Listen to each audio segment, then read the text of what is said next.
હું આપને બતાવીશ કે આ દામોદર કુંડનું મહત્વ શું છે, આની કથા શું છે, તે પણ આપણે બધું આગળ જાણીશું. પ્રથમ આપણે જાણીશું કે અહીંયા સ્નાન કરી અને પિતૃને પાણી કઈ રીતના અર્પણ કરાય. તો પૂરા વસ્ત્ર પહેરી કુંડની અંદર આપે 3 ડૂબકી મારી અને પેલું પાણી આપણે સૂરજનારાયણને અર્પણ કરવું અને બીજું પાણી આપણે શ્રી દામોદર રાયને અર્પણ કરવું. જ્યારે આપણે દામોદર રાયને પાણી અર્પણ કરીએ ત્યારે આપણે બોલવાનું છે ઓમ ભગવતે વાસુદેવાય. પછી આપણે પીપળે પાણી રેડવાનું છે. તે પણ આપણે 3 વખત પીપળે પાણી રેડશું અને પછી આપણે 3 વખત તુલસીજીએ પાણી રેડશું. પણ પાણી રેડવામાં ઘણા નિયમો છે. આપણે જેમ શિવલિંગની અંદર પાણી રેડીએ છીએ તે રીતના પાણી અર્પણ નહીં કરવાનું, પણ જમણા હાથમાં લોટો લઈ અને જમણા હાથનો અંગૂઠો જે પાણીને સ્પર્શ થાય એ રીતના પાણી તમે પિતૃને અર્પણ કરી શકો છો. બાકી તો તમે પીપળે પાણી પાયું એવું થાય છે, પિતૃને પાણી પાયું એ રીતના નથી થતું. તો આ હતી પાણી રેડવાની રીત. અહીંયા તમે સ્નાન કરવા આવો તો અહીંયા કપડાં બદલાવાનો પણ રૂમ છે, જે તમે જોઈ રહ્યા છો તે સામે લેડીઝને કપડાં બદલાવાનો રૂમ છે. અહીંયા ઘણી બધી વ્યવસ્થા છે. હવે આપણે જાણીશું દામોદર કુંડનું મહત્વ. દામોદર કુંડ ગુજરાતમાં આવેલા જૂનાગઢ જિલ્લાના ભવનાથ તળેટીમાં આવેલો એક પવિત્ર અને પૌરાણિક કુંડ છે. પૌરાણિક કથા અનુસાર આ કુંડનું નામ બ્રહ્મકુંડ હતું. આ કુંડની અંદર બ્રહ્માએ તથા ઇન્દ્રએ અને ઘણા બધા દેવી દેવતાઓએ યજ્ઞ કરેલા છે. એમાં દેવી અને દેવતાઓ ઉપસ્થિત રહેલા હતા અને પછી દરેક દેવી દેવતાને પોતપોતાના સ્થાનમાં તીર્થસ્થાન કરવાની ઈચ્છા થઈ. આથી બ્રહ્માજીએ પોતાના કમંડળમાં ગંગાજીને પ્રગટ કરી અને કમંડળમાં પધરાવ્યા. ઘણા બધા તીર્થોને પણ ત્યાં બોલાવ્યા. આમ આ બ્રહ્માજીના કમંડળમાં યમુના, સરસ્વતી, નર્મદા, સિંધુ, કાવેરી, શિપ્રા, ચમણિયાવતી, ગોદાવરી વગેરે તીર્થ નદીઓનો અહીં વાસ થયો. બ્રહ્માના નામ ઉપરથી આ કુંડનું નામ બ્રહ્માકુંડ પડ્યું. બ્રહ્માના વચનથી બધા દેવી દેવતાઓ અહીંયા દામોદર રૂપે બિરાજ્યા. તેથી આ તીર્થસ્થાનનું નામ દામોદર કુંડ પડ્યું. અહીંયા મનુષ્યના અસ્થિ પધરાવાથી તદંત ગળી જાય છે અને તે મોક્ષ પામે છે. ગળી જવાનો મતલબ એટલે કે તે પાણી બની જાય છે અને પ્રવાહની સાથે વહી જાય છે.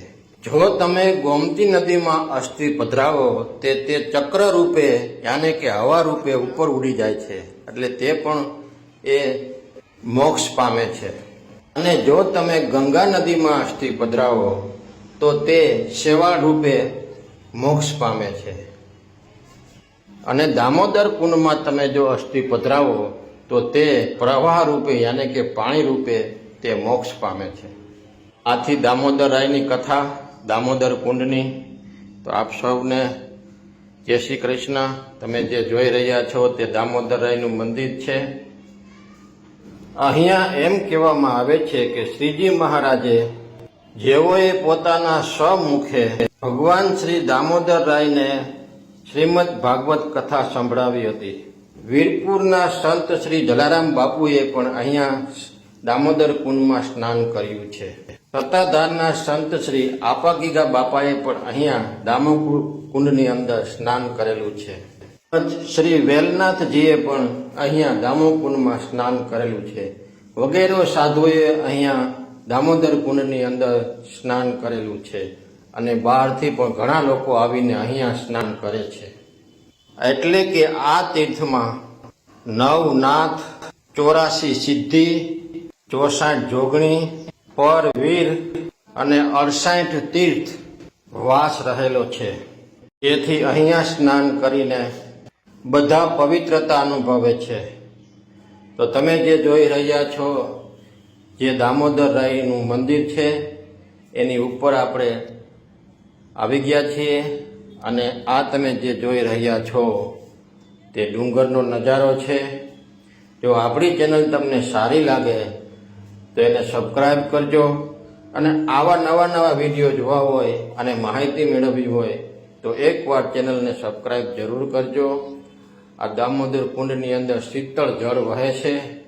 પાણી એવું મસ્ત અને શીતળ છે કે નહાવાની મન થઈ જાય એવું આ પાણી છે તમે જે જોઈ રહ્યા છો તે. અને આ વ્યૂ સંધ્યાકાળનો છે. તમે જુઓ, બે ગિરનારની વચ્ચે આપણે સંધ્યાકાળનો વ્યૂ જોઈ રહ્યા છીએ. તો આ હતી દામોદર રાય કુંડની કથા અને અહીંયા સ્નાન કરવાનું મહત્વ અને અહીંયા સ્નાન કઈ રીતના કરવું તે પણ આપણે જણાવ્યું. તો હવે મને રજા આપો. બધાને જય શ્રી કૃષ્ણ, જય માતાજી. ફરી આપણે નવો વિડીયો લઈને પધારશું. ત્યાં સુધીમાં તમે મારી ચેનલને સબસ્ક્રાઈબ. આપણી ચેનલ સારી લાગે તો લાઈક કરો, શેર કરો અને સબસ્ક્રાઈબ કરો. હવે આપણે અહીંથી જે પરિક્રમા પૂર્ણ કરીને માણસો આવી રહ્યા છે એ છે અને હવે આપણે ક્યાંથી પરિક્રમા શરૂ થશે એ આપણે તમને બતાવશું. તો તમે જે જોઈ રહ્યા છો તે માણસો બધા પરિક્રમા પૂર્ણ કરીને આવી રહ્યા છે અને અહીંયા બહુ જ જાજી ભીડ છે. આગળ જવાય એવું નથી હવે, કારણ કે જાજુ માણસ પરિક્રમા પૂર્ણ કરીને આવી ગયું છે. તમે જે જોઈ રહ્યા છો આપણી ચેનલ સબસ્ક્રાઈબ કરવાનું ભૂલતા નહીં. અને હવે આપણે આખો મેળો તમને બતાવશું પરિક્રમાનો, તો આપણી સાથે જોડાયેલા રહેજો. બધો મેળો આખો તમને બતાવીશ. તો ચાલો ચેનલને સબસ્ક્રાઈબ કરો અને આપણે આગળ વધીએ.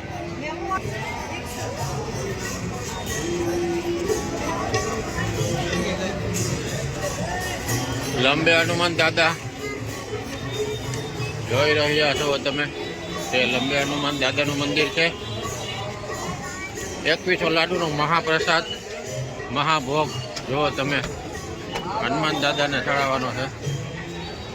અને હવે આ બધું પરિક્રમાનું માણસ છે. આપણે એને હવે આમણે ધીમે ધીમે હેલું જવું પડશે, કારણ કે બધા જવામાં જ છે, કોઈ આવવામાં છે નહીં, એટલે કંઈ વાંધા જેવું છે નહીં. અને આમાં કોઈને ઓરણની પણ ખબર નથી પડતી, માં ટી વાહે કરે છે.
લેતા હોય ને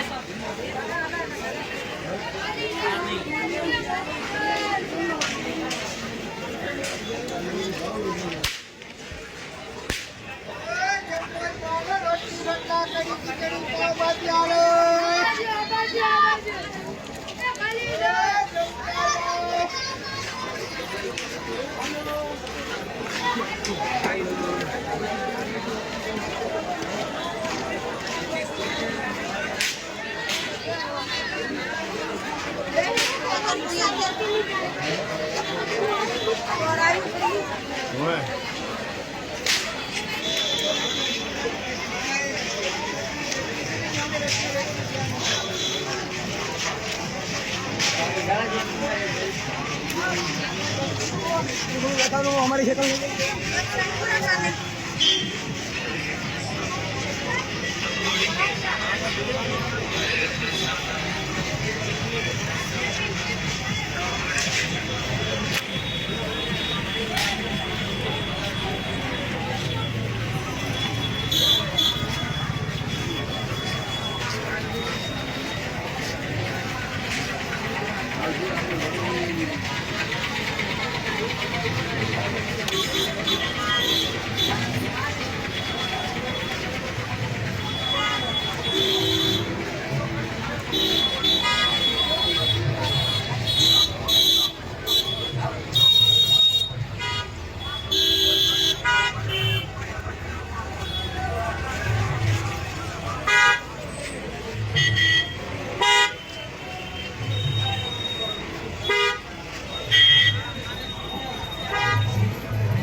જુલામાં જુલા મળકાની તકલીફ હોય.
તો અહીંથી પરિક્રમા ચાલુ થાય. આ જે ગેટ જોઈ રહ્યા છો ત્યાંથી, અને વાં છેલ્લે પૂરી થાય છે, તમને બતાવ્યું છે. આ ગેટ જુઓ તમે, પરિક્રમાનો મેન. અહીંથી સીધી લાલ દોરીથી ખરખડિયા હનુમાનથી ગોરદેવીથી ગુણા બાવાની મઢી, બાવાથી મઢીથી એમ કરીને ગોરદેવી સીધા આવી આપણે ભવનાથ. આ સામેથી જે આવી રહ્યા બધા પરિક્રમા કરીને આવી રહ્યા જો તમે કિનારેથી.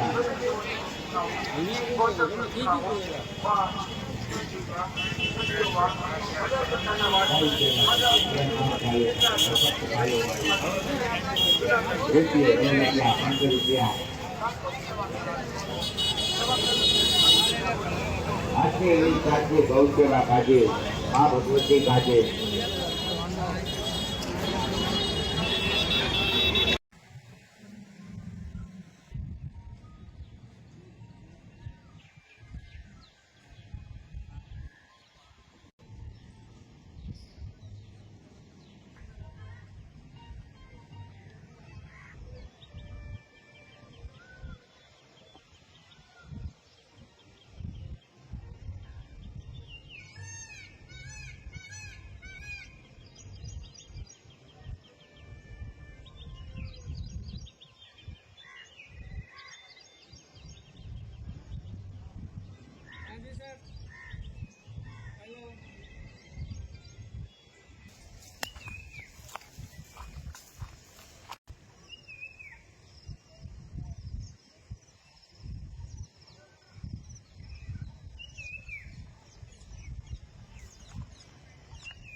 स्वस्थ बना है।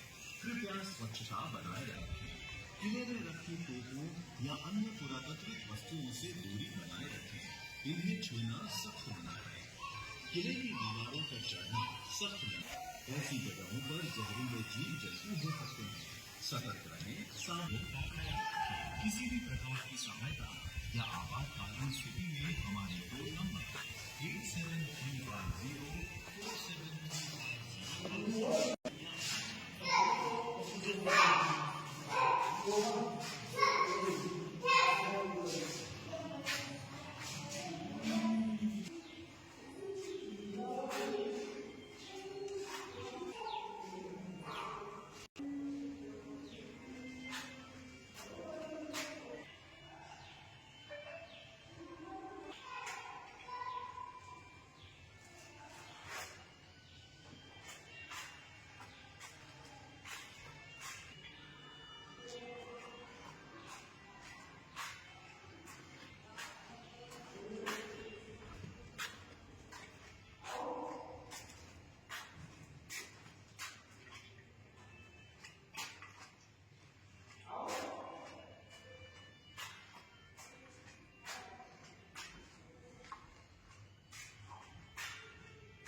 1.5 કિલોમીટર અંદર આવેલું આ જૂનાગઢનું સ્મશાન છે. તમે જે જોઈ રહ્યા છો તે સ્મશાનનું નામ સોનાપુરી તરીકે છે. આજે આપણે સોનાપુરીની મુલાકાત લેશું અને જોશું કે અંદર કઈ રીતની વિધિ છે, શું છે. તો આપણી ચેનલ તમને સારી લાગે તો લાઈક કરજો, શેર કરજો અને સબસ્ક્રાઈબ કરજો. આ તમે જે જોઈ રહ્યા છો તે સોનાપુરીનું પાર્કિંગ છે. હવે આપણે સોનાપુરીની અંદરની મુલાકાત લેશું અને આ તમે જે જોઈ રહ્યા છો તે તેમનો બહારનો વ્યૂ છે. અને આપણે હવે સોનાપુરીની અંદર પ્રવેશ કરશું. જે તમે જોઈ રહ્યા છો તે ગેટ છે અને બિરાજતા જ અહીંયા ગરુડ ભગવાનની મૂર્તિ છે. બંને બાજુ મંદિરો આવેલા છે, માતાજીના અને દેવી દેવતાઓના મંદિર છે. તે જોતાં જોતાં આપણે આગળ વધીશું. આ જૂનાગઢમાં આવેલી સોનાપુરી અને કે સ્મશાન જે કહેવામાં આવે છે તે અતિ પ્રાચીન અને જૂનું છે. હવે આપણે આગળ વધશું અને આપણે અંદર જોતા જશું. બધા ભગવાનના મંદિરો છે. તમે જે જોઈ રહ્યા છો તે તો આ જોઈ રહ્યા છો તે નજારો છે. આપણી ચેનલ તમને સારી લાગે તો લાઈક કરો, શેર કરો અને સબસ્ક્રાઈબ કરો. આ જૂનાગઢના સ્મશાનનો અંદરનો નજારો છે. ત્યાં ઘણા ખરા મંદિરો આવેલા છે અને ઘણી ખરી મૂર્તિઓ પણ છે. તેના પણ દર્શન કરજો. અને જૂનાગઢનું સ્મશાન નવી રીતે વિકસિત કરવામાં આવેલું છે. અહીંયા બેસવા માટે ઘણા બધા બેન્ચીસ બનાવવામાં આવેલા છે. અને તમે જે જોઈ રહ્યા છો તે એક નવું સ્મશાનનું નિર્માણ થઈ રહ્યું છે બીજું. અને અહીંયા નાના નાના જે મંદિર જેવા ઘાટના તમને દેખાય છે તે અંદર બેસવાના સ્થાન બનાવવામાં આવેલા છે. એટલે અહીંયા ઘણી બધી નવી પ્રવૃત્તિઓ કરીને આ સ્મશાનને આધુનિક રીતે બનાવવામાં આવેલું છે. અહીંયા ઇલેક્ટ્રિકથી પણ સ્મશાનની અંદર દહન વિધિ થાય છે. અને જો કોઈને લાકડાથી દહન વિધિ કરવી હોય તો પણ થાય છે. હવે આપણે સ્મશાનથી થોડાક આગળ નીકળશું તો અહીંયા જે તમને નદી દેખાઈ રહી છે તે દામોદર કુંડમાંથી પાણી આવેલું છે તે નદી છે. અને આ નદી શકરબાગ પાસે નીકળે છે અને આનું નામ સોનરત નદી છે. તો હવે આપણે આગળ જશું ત્યાંથી. પણ અહીંયા પણ એક મહાદેવનું મંદિર આવેલું છે નાનું એવું, એ પણ આપણે જોશું. સામે કાંઠે જશું તો અહીંયા નકરું વનવગડો છે. અને અહીંયા એમ કહેવામાં આવે છે કે બીજું પણ સ્મશાન છે બાળકો માટેનું, એ અહીંયા પાછળ છે. અહીંયા પણ એક મંદિર નાનું એવું બનાવવામાં આવેલું છે. અને સામે તમને જે ગેટ દેખાય છે ત્યાં બાળકોનું સ્મશાન છે. કદાચ તમે મુલાકાત લીધી હોય તો આ જૂનાગઢની અંદર આવેલું એક બાળકોનું પણ સ્મશાન છે. આગળ છે તે મોટા લોકોને દહન વિધિ થાય છે અને અહીંયા બાળકોની જે દફન વિધિ છે એ અહીંયા થાય છે. જે તમે જોઈ રહ્યા છો. તો આપણી ચેનલ સારી લાગે તો લાઈક કરજો, શેર કરજો.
स्वच्छता बनाए रखें।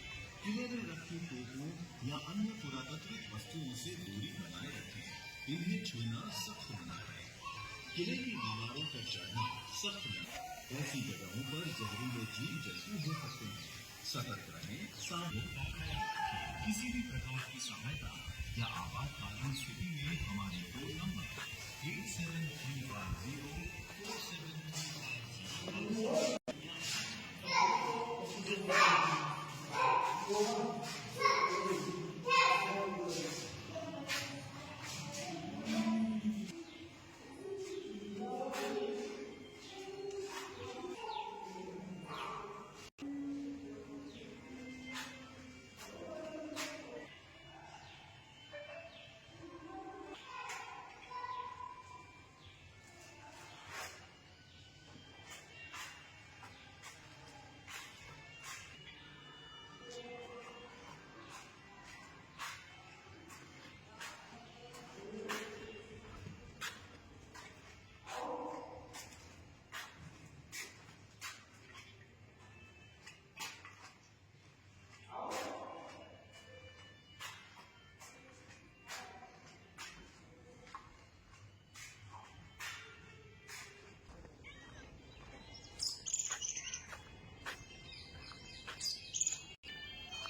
આજે આપણે બિલનાથ મહાદેવના દર્શન કરીશું.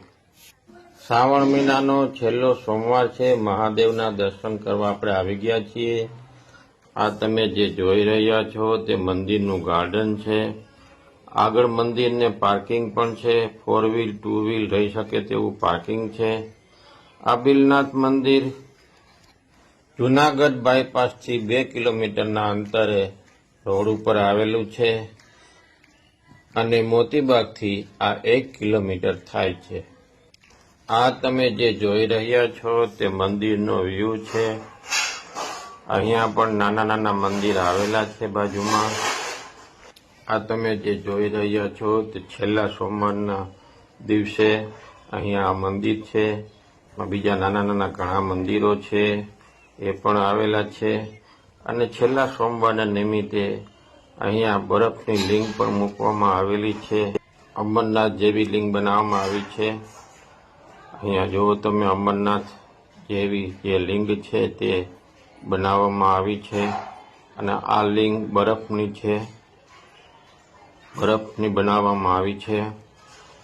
શ્રાવણ મહિનાના છેલ્લા સોમવારે આ લિંગનું દર્શન કરવા બધા ભાવિકો ઉમટી પડ્યા હતા. અને આ મંદિરની ઘણી વિશેષતા છે એ પણ હું તમને કહીશ અને જણાવીશ.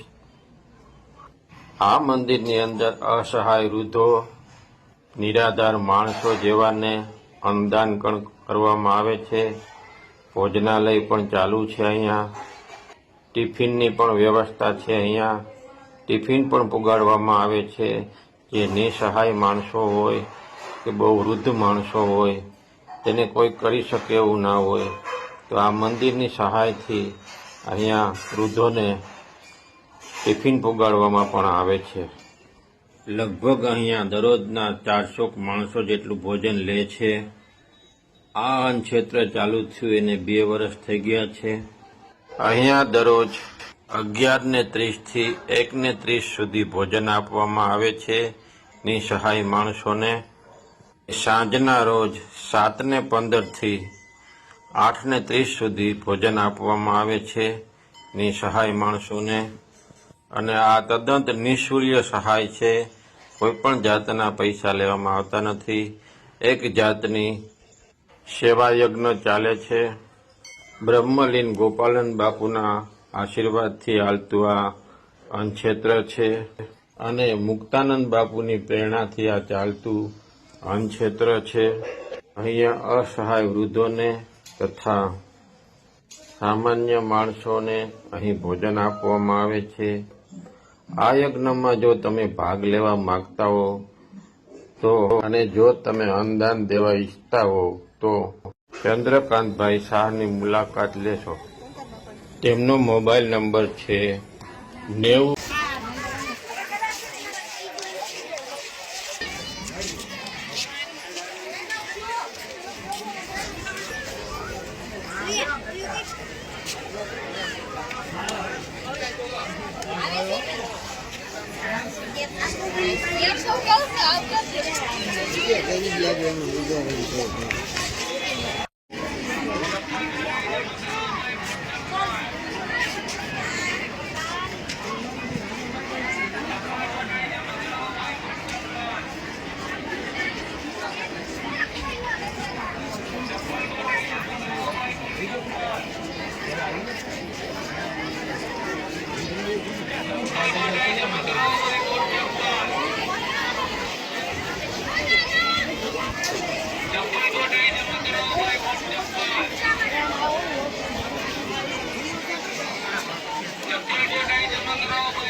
स्वच्छता बनाए रखें। किनारे रखी टोपों या अन्य पुरातात्विक वस्तुओं से दूरी बनाए रखें। इन्हें छूना सख्त मना है। किले की दीवारों पर चढ़ना सख्त मना। ऐसी जगहों पर जहरीले जीव जंतु हो सकते हैं। सतर्क रहें, सावधान रखें। किसी भी प्रकार की सहायता या आपातकालीन स्थिति में हमारे टोल नंबर 8731047350 એ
ના